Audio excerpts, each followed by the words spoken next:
Hello दोस्तों, मेरा नाम है यश। स्वागत है आपका मेरे चैनल द ट्रेलर में। नॉर्थ कोरिया ये वो देश है जो पूरी दुनिया में अपनी तानाशाही और अजीबोगरीब कानून के लिए जाना जाता है और इसी वजह से दुनिया के ज़्यादातर देश उसे पसंद नहीं करते।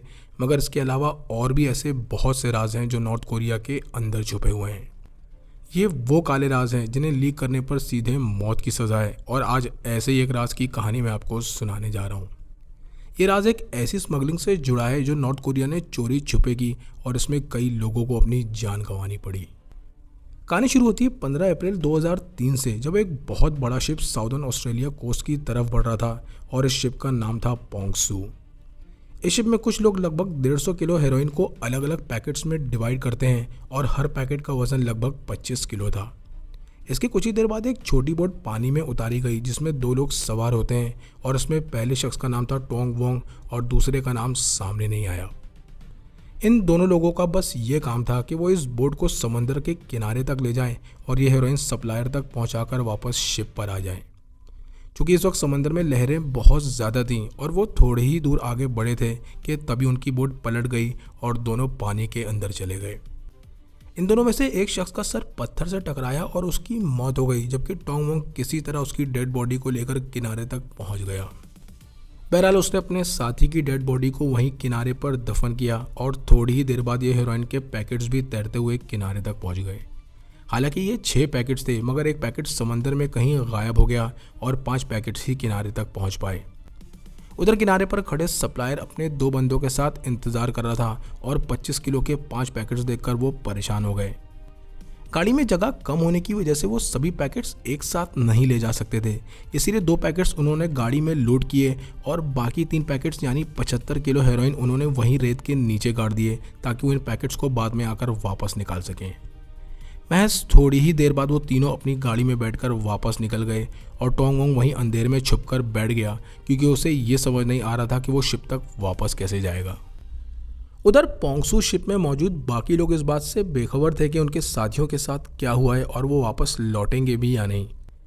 ये कहानी असल में स्मगलिंग से कई महीनों पहले और ऑस्ट्रेलिया से हज़ारों किलोमीटर दूर नॉर्थ कोरिया से शुरू होती है। सन 2003 में नॉर्थ कोरिया पर कई देशों ने ट्रेड और ट्रैवल बैन लगा दिए थे, जिसकी वजह से वहाँ के हालात बहुत ख़राब हो गए और वहाँ के लोग भुखमरी और काम की कमी का शिकार होने लगे। इस परेशानी से निपटने के लिए नॉर्थ कोरिया रेजिम को पैसों की ज़रूरत थी और पैसे मतलब US डॉलर, और तब उन्होंने वो किया जो किसी भी देश के लिए नामुमकिन था। नॉर्थ कोरिया दुनिया के सबसे बड़े इलीगल बिजनेस में घुसा और ड्रग स्मगलर बन गया। 25 फरवरी 2003 की सुबह पोंगसू नाम का एक शिप नॉर्थ कोरिया के पोर्ट से रवाना होता है। ये शिप जापान में सन 1980 में बनाया गया, जो खास करके टिम्बर लाने ले जाने के लिए डिज़ाइन किया गया था, मगर अब ये शिप पुरानी होती जा रही थी। जगह जगह इसमें जंग लग चुका था और इसकी मशीनरी भी खस्ता हाल थी, मगर इसे कमर्शियली यूज़ करने के लिए मॉडिफाई कर दिया गया। इसके बेसमेंट को एक बड़े फ्यूल टैंक में बदल दिया गया ताकि शिप लंबी दूरी तय कर सके और ये शिप किसी भी पोर्ट में बिना घुसे पूरी दुनिया का चक्कर लगा सकती थी। इस शिप पर लगभग 30 क्रू मेंबर सवार हुए जिन्हें सोंगमा नाम का कैप्टन लीड कर रहा था, मगर ये कोई आम लोग नहीं थे। इस शिप पर चोंग डोंग सोंग भी सवार था, जो कोरियन वर्कर पार्टी का पॉलिटिकल सेक्रेटरी था, और वो शिप पर इसीलिए सवार हुआ ताकि शिप पर मौजूद कोई भी शख्स भाग न सके और वो सभी स्मगलिंग को बखूबी अंजाम दे सकें। शिप के हर केबिन में किम जोंग इल और किम इंग सल की फ़ोटो लगी हुई थी और हर मेंबर के सीने पर एक बैच लगा था जिसमें कोरियन लीडर्स की फ़ोटो थी। अब वो सच में नॉर्थ कोरिया के लिए वफादार थे या उन्हें इस वफादारी के लिए मजबूर किया गया, ये कहना मुश्किल था। बहरहाल नॉर्थ कोरिया से निकलने के बाद सबसे पहले शिप चाइनीज़ पोर्ट पर रुकी, जहाँ उसने 5000 टन फेल्ड्स्पार लोड किया जो क्रॉकरी बनाने में इस्तेमाल होता है। ये फेल्ड्स्पार मिनरल सिर्फ लोगों की आंख में धूल झोंकने के लिए लोड किया गया ताकि किसी को ये ना पता चले कि इस शिप पर हो क्या रहा है। लोड होने के बाद ये शिप अपने असली मकसद के लिए नॉर्थ कोरिया से थोड़ी दूर पर जामेडो आइलैंड पहुंचता है। यहाँ से शिप पर 2 और लोग सवार हुए, जिसमें एक था टोंग वोंग और दूसरे का नाम सामने नहीं आया, और साथ ही साथ 150 किलो हेरोइन भी शिप पर लोड कर दिया गया। इसके बाद ये शिप जकार्ता और सिंगापुर से होते हुए ऑस्ट्रेलिया की तरफ निकल गया और ये एक सुनसान और बेहतरीन रूट था। मैप पर तो उनका टारगेट मेलबर्न जाना था, मगर असलियत में वो एक सुनसान बीच की तरफ बढ़ रहे थे। शिप अपना सफ़र तय करते हुए आगे बढ़ रही थी और इसी दौरान 3 लोग बैंकॉक से ऑस्ट्रेलिया पहुंचते हैं। इन तीनों के नाम याओ किम लैम, किम फतांग और वी क्वेट टैन थे और ये तीनों ट्रांस कॉन्टिनेंटल क्राइम सिंडिकेट के मेंबर्स थे जिनके कनेक्शंस मकाऊ, हांगकांग और थाईलैंड तक फैले हुए थे। ये वही तीन लोग थे जो समंदर किनारे खड़े होकर हेरोइन का इंतज़ार करने वाले थे और नॉर्थ कोरियन से हेरोइन लेकर पूरे अमेरिका में सप्लाई करने वाले थे। सबसे ज़्यादा चौंकाने वाली बात यह थी कि इन तीनों को मालूम ही नहीं था कि ऑस्ट्रेलियन पुलिस उन पर पहले से ही नज़र रख रही है ताकि वो उन्हें रंगे हाथों पकड़ सकें। ये किसी खबरी की टिप की वजह से हुआ था जो शायद इस ऑपरेशन में शामिल लोगों के बीच से ही था।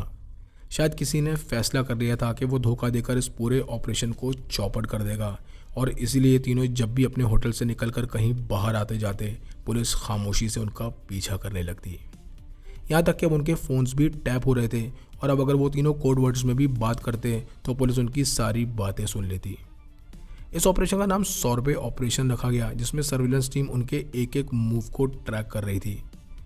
15 अप्रैल 2003 की शाम को मौसम अचानक ख़राब हो गया जिसकी वजह से समंदर में ऊंची ऊंची लहरें उठने लगीं और ये लहरें इतनी ऊंची थीं जिसमें बड़ी से बड़ी शिप समा जाए।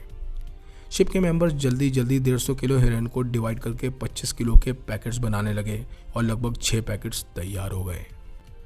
इसके बाद एक छोटी बोट पानी में उतारी गई जिसमें 6 पैकेट्स लोड किए गए और इसमें टोंग वोंग और दूसरा अनआइडेंटिफाइड शख्स बैठा था। क्योंकि अब समंदर का किनारा करीब था इसीलिए इन दोनों को बोट में बैठकर ये हेरोइन किनारे तक पहुंचाना था, मगर तभी वो हुआ जो उन्होंने सोचा भी नहीं था।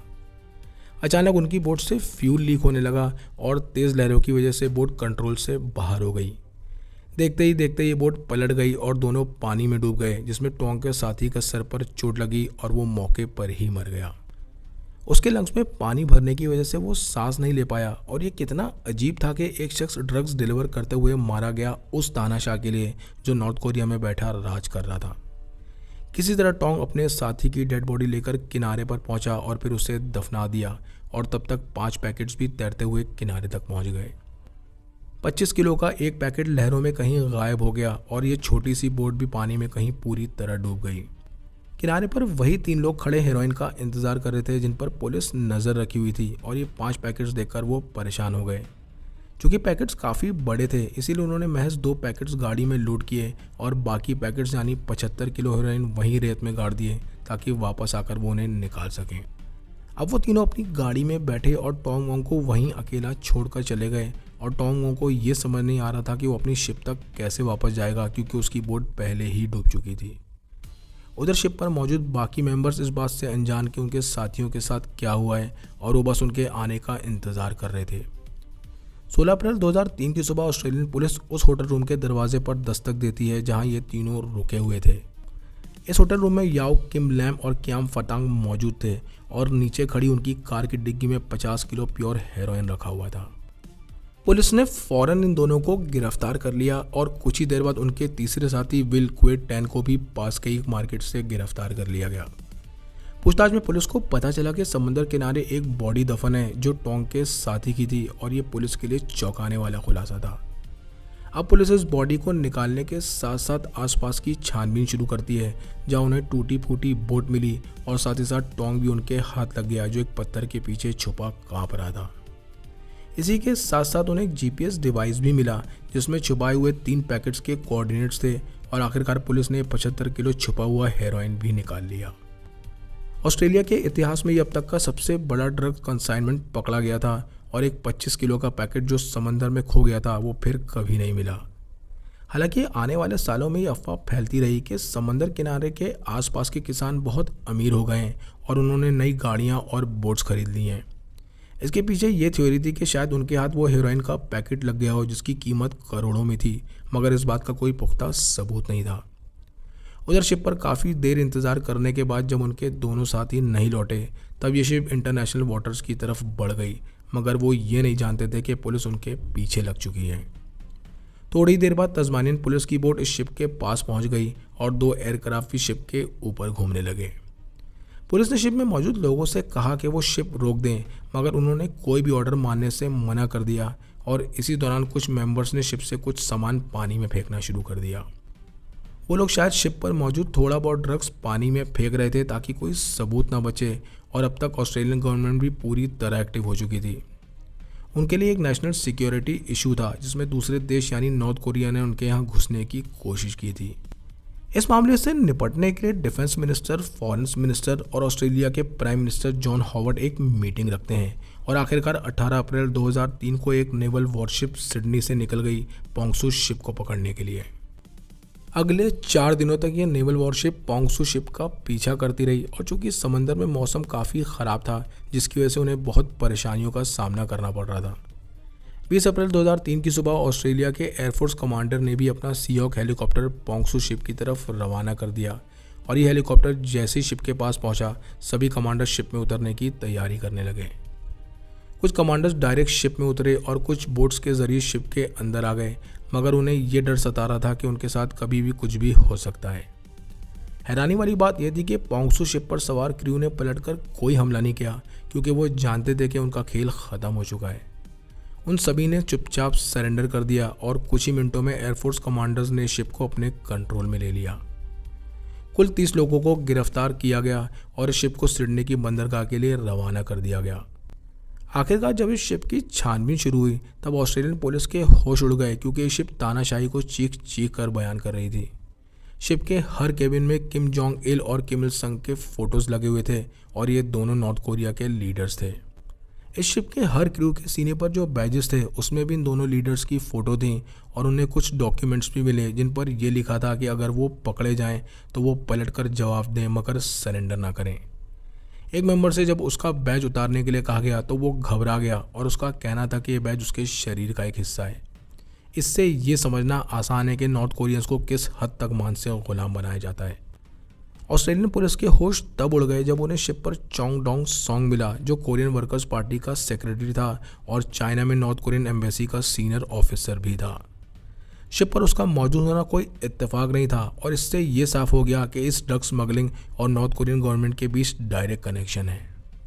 ये तहकीकात अगले कई सालों तक चली और सबसे पहले उन 4 लोगों को सज़ा सुनाई गई जिन्होंने समंदर किनारे हेरोइन छुपाया था और इनमें टोंग सोंग भी शामिल था। उन चारों को 22 से 24 सालों के बीच सज़ा सुनाई गई और अब वो ये सज़ा काट कर ही जेल से बाहर निकलेंगे। इन चारों की बस ये गलती थी कि उन्होंने तानाशाह से डील की थी जिसकी उन्हें बहुत बड़ी कीमत चुकानी पड़ी। शिप के मेंबर्स में से लगभग 26 लोगों को मार्च 2004 में रिहा कर दिया गया क्योंकि उनके खिलाफ कोई पुख्ता सबूत नहीं मिले। इन सभी लोगों को बैक्स्टर डिटेंशन सेंटर में रखा गया था जिसके बाद इन्हें वापस नॉर्थ कोरिया डिपोर्ट कर दिया गया। अब बचे 4 नॉर्थ कोरियन सीनियर ऑफिसर जिनका ट्रायल शुरू हुआ और इसमें captain, political secretary, chief engineer और बोसन शामिल थे। कोर्ट के मुताबिक ये शिप इन्हीं 4 लोगों के कंट्रोल में थी जिसका मतलब था कि उन्हें यह मालूम था कि ये शिप कहाँ जा रही है। कोर्ट में वकील ने यह भी कहा कि इसमें नॉर्थ कोरियन गवर्नमेंट का कोई इन्वॉल्वमेंट नहीं है और ये सभी खुद ड्रग स्मगलिंग कर रहे थे। बहरहाल ये ट्रायल कई महीनों तक चला और चूंकि इनके पास से कोई ड्रग्स नहीं मिला था इसलिए कोर्ट ने इन सभी को बेकसूर करार देकर इन्हें भी रिहा कर दिया। फैसले के 8 दिन बाद ही इन सभी को नॉर्थ कोरिया डिपोर्ट कर दिया गया और इतना बड़ा ड्रग्स ऑपरेशन पकड़े जाने के बाद भी नॉर्थ कोरिया बच निकला। पकड़े गए हेरोइन को पुलिस पहली लैब टेस्ट के लिए भेज चुकी थी और इस रिपोर्ट में वो खुलासे हुए जिसने पुलिस को चौंका दिया। इन सभी हेरोइन के पैकेट्स पर ग्लोब ब्रांड का लोगो लगा था और ये हेरोइन गोल्डन ट्रायंगल से सोर्स किया गया था जिसमें म्यांमार, थाईलैंड और लाओस जैसे देश आते हैं। इससे उन्हें यह पता चला कि ये हेरोइन साउथ ईस्ट एशिया से आया है, मगर इसी दौरान उन्हें इस हेरोइन में कुछ अलग भी मिला। इस हेरोइन में जो केमिकल्स थे वो दूसरे हेरोइन के मुकाबले काफ़ी अलग थे और जो एसिड और न्यूट्रल कंपाउंड्स इसमें मौजूद थे वो काफ़ी ख़तरनाक थे। जो स्टेरॉइड मॉलिक्यूल इसमें होना चाहिए थे वो इसमें से गायब थे और जो कंपाउंड्स इसमें नहीं होने चाहिए थे वो इसमें मौजूद थे। केमिकल से ये मालूम हुआ कि इस हेरोइन को गोल्डन ट्रायंगल से लाकर नॉर्थ कोरिया में ही बनाया गया है। उधर सालों तक पोंगसू शिप सिडनी बंदरगाह पर खड़ी रही जिसके बाद उसे स्नेल्स बंदरगाह भेज दिया गया। अब ये शिप ऑस्ट्रेलियन गवर्नमेंट पर बोझ बनती जा रही थी क्योंकि इसके मेंटेनेंस में हर महीने उनके $90,000 खर्च हो रहे थे और जिन नॉर्थ कोरियन ऑफिसर्स के लिए वकील हायर किए गए थे उसमें भी ऑस्ट्रेलियन गवर्नमेंट के $3 मिलियन खर्च हो गए। आखिरकार डिफेंस ऑफिसर्स ने इसका एक रास्ता निकाल लिया और उनमें यह तय हुआ कि वो शिप को जलाकर डुबा देंगे। 21 मई 2006 को ये पोंगसू शिप स्नेल्स बंदरगाह से 140 किलोमीटर दूर बीच समंदर में लाई गई, जिसके बाद इसमें से बचा कुचा सामान निकाल लिया गया और इसमें नॉर्थ कोरियन लीडर्स की फ़ोटोज़ भी थी जो उन्हें वापस कर दी गई। 23 मार्च 2006 की सुबह दो F-11 fighter jets Australian airbase से उड़ान भरते हैं और इन दोनों जेट्स में GBU-10 लेज़र बॉम्ब्स लोड थे। हर बॉम्ब का वजन लगभग 1000 किलो था और ये मुश्किल से मुश्किल टारगेट को तबाह करने के लिए डिज़ाइन किए गए थे। बहरहाल इन दोनों फाइटर जेट्स ने ये बॉम्ब पोंगसू शिप पर गिरा दिए, जिसकी वजह से शिप में होल हो गया, मगर इसके बावजूद भी ये शिप डूबी नहीं। चूँकि शिप बड़े बड़े हमले झेलने के लिए बनाई गई थी, इसीलिए कुछ नेवी ऑफिसर्स को शिप के नीचे भी बॉम्ब लगाने पड़े ताकि ये पानी में डूब सके। आखिरकार ये शिप पानी में डूब गई और ऑस्ट्रेलिया ने नॉर्थ कोरिया के साथ साथ पूरी दुनिया के ड्रग स्मगलर्स को ये मैसेज दे दिया कि अगर उनसे उलझोगे तो उन्हें इसका अंजाम भुगतना पड़ेगा। ये शिप अपने साथ साथ बहुत सारे राज लेकर ऑस्ट्रेलियन समंदर में डूब गई, मगर आखिरकार कुछ राज और सामने आ गए। अगले 16 सालों तक नॉर्थ कोरिया गवर्नमेंट यही कहती रही कि टोंगसोंग और जो भी लोग शिप पर पकड़े गए वो नॉर्थ कोरियन सिटीजन्स थे ही नहीं, और उन्होंने ये भी कहा कि ना तो वो कोई ड्रग्स के बारे में जानते हैं और ना ही उन्होंने कोई शिप ऑस्ट्रेलिया भेजी। मगर 2019 में कुछ अजीब और अलग हुआ। टोंग को सज़ा पूरी करने के बाद ऑस्ट्रेलियन जेल से रिहा कर दिया गया और तब नॉर्थ कोरिया ने अचानक अपनी कहानी बदल दी। उन्होंने टोंगसोंग के लिए एक नया नॉर्थ कोरियन पासपोर्ट इशू किया और उसे नॉर्थ कोरियन सिटीजन बताते हुए कहा कि उसे जल्द से जल्द वापस नॉर्थ कोरिया भेज दिया जाए। आखिरकार टोंग को भी 2019 में नॉर्थ कोरिया डिपोर्ट कर दिया गया और एक जर्नलिस्ट जिसकी टोंग से जेल में दोस्ती हो गई थी, उसका यही कहना था कि नॉर्थ कोरिया पहुंचते ही टोंग को मार दिया जाएगा, क्योंकि नॉर्थ कोरिया उस गलती को कभी माफ़ नहीं करता जिससे उसके देश की बदनामी हो। हालांकि ये कभी पता नहीं चला कि इसके बाद टोंग के साथ क्या हुआ, मगर फिर वो कभी किसी को दिखाई नहीं दिया। आपको ये कहानी कैसी लगी कमेंट सेक्शन में लिखकर ज़रूर बताएं। चैनल को लाइक और सब्सक्राइब करें। मिलते हैं नेक्स्ट वीडियो में।